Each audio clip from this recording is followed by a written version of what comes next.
हर हर महादेव। हरे कृष्णा हरे राम भक्तजनों, सावन मास के कृष्ण पक्ष की कामिका एकादशी का व्रत भगवान विष्णु को प्रसन्न करने का परम अवसर होता है।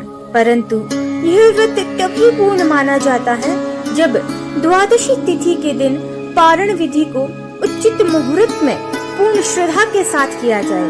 और जो भक्त पारण के शुभ मुहूर्त की अनदेखी करते हैं, अपेक्षा करते हैं, उनके द्वारा रखा गया कठिन तप, उपवास और संकल्प अधूरा माना जाता है और फल की प्राप्ति भी क्षीण हो जाती है।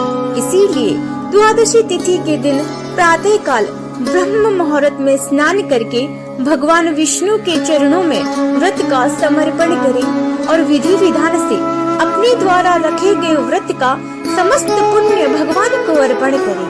इसके अलावा उचित मुहूर्त में कुछ नियमों का पालन करते हुए आपको व्रत का पारणा करना चाहिए।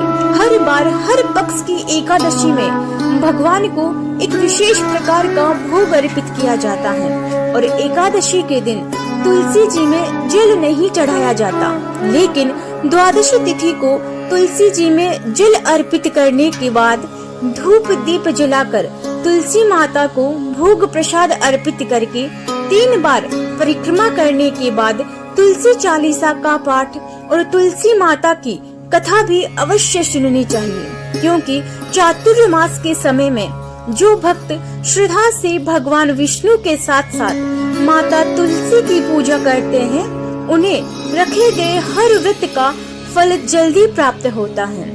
ऐसे में जो भी भक्त एकादशी व्रत के साथ साथ मंगला गौरी का व्रत भी रखना चाहते हो, उन्हें व्रत का पालन कैसे करना होगा यह भी आपको बताएंगे।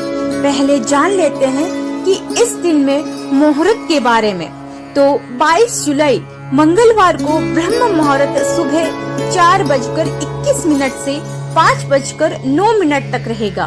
सूर्योदय सुबह 5:57 पर होगा, जिसके बाद से आप व्रत खोल सकते हैं। और द्वादशी तिथि में शाम की पूजा करने के लिए, दीप दान करने के लिए गोधूली मुहूर्त सबसे उत्तम माना जाता है, जो कि आज शाम 7:17 से 7:37 तक रहेगा।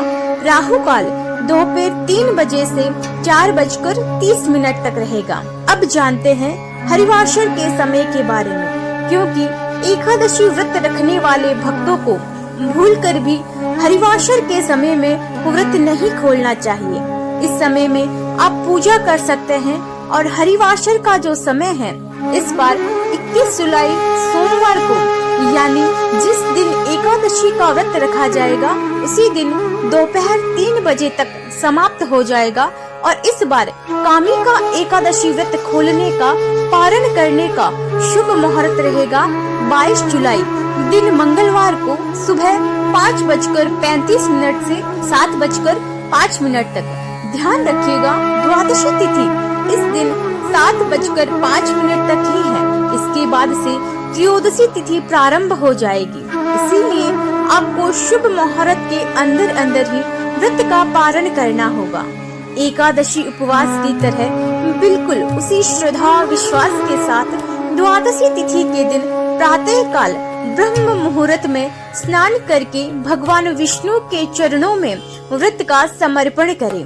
पंचामृत से श्री हरि का अभिषेक करें। तुलसी दल, पीले पुष्प, मौसमी फल, खीर, गुड़, सत्तू, नारियल, पंचमेवा और दूध का भोग लगाए।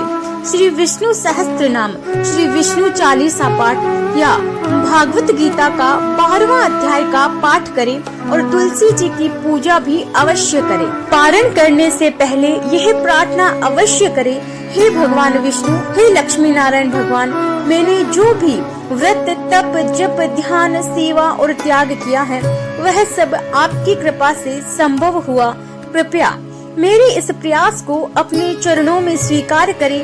फिर पारण करने के लिए फलाहार या सात्विक अन्न से व्रत खोलें, लेकिन प्याज, लहसुन, बैंगन, मांसाहार किसी भी तामसिक वस्तु का सेवन ना करें। यदि आपको कोई दूसरा उपवास भी इस दिन रखना है, जैसे कि मंगला गौरी व्रत यदि रखना हो या क्योंकि आज प्रदोष व्रत भी रखा जाएगा। और अगर आप प्रदोष व्रत रखना चाहते हो तो सबसे पहले एकादशी व्रत का पारणा आपको करना होगा। पारणा आप केवल फलों या फलों के जूस या पंचामृत से कर सकते हैं। उसके बाद आपको दूसरे व्रत का संकल्प लेकर कोई भी दूसरा व्रत प्रारंभ करना चाहिए। पहले एक व्रत का पारणा आपको कर लेना चाहिए। दो व्रतों की पूजा आप एक ही जगह पर बैठकर कर सकते हैं। ध्यान रखिएगा, पारण करने से पहले जो भी दान दक्षिणा आपने मंदिर में अर्पित की है उसे किसी योग्य व्यक्ति को दे दे। अगर उस समय ना दे पाए तो उठाकर रख दे। समय आने पर दान दक्षिणा दे सकते हैं। खुद भोजन या प्रसाद ग्रहण करने से पहले हाथ जोड़कर तुलसी माता को प्रणाम करें। तुलसी जी में जल समर्पित करें। ओम श्री तुलसाय नमः या ओम विष्णु प्रियाय नमः इन मंत्रों का जाप करने के बाद 3 बार परिक्रमा करें। गमले के चारों ओर घूमकर परिक्रमा करना संभव ना हो तो अपनी ही जगह पर खड़े होकर 3 बार परिक्रमा करें। श्री तुलसी चालीसा का पाठ करें। आपकी कोई मनोकामना हो उसकी पूर्ति के लिए आप तुलसी माता से सच्चे मन से प्रार्थना करें। तुलसी माता से अपनी मनोकामना कहें और आपकी मनोकामना शीघ्र पूर्ण हो सकती है। बोलिए श्री कृष्णचंद्र भगवान की जय। अगर आपको ये वीडियो अच्छा लगा हो, पसंद आया हो तो इसे लाइक, शेयर एंड सब्सक्राइब जरूर कीजिएगा। धन्यवाद।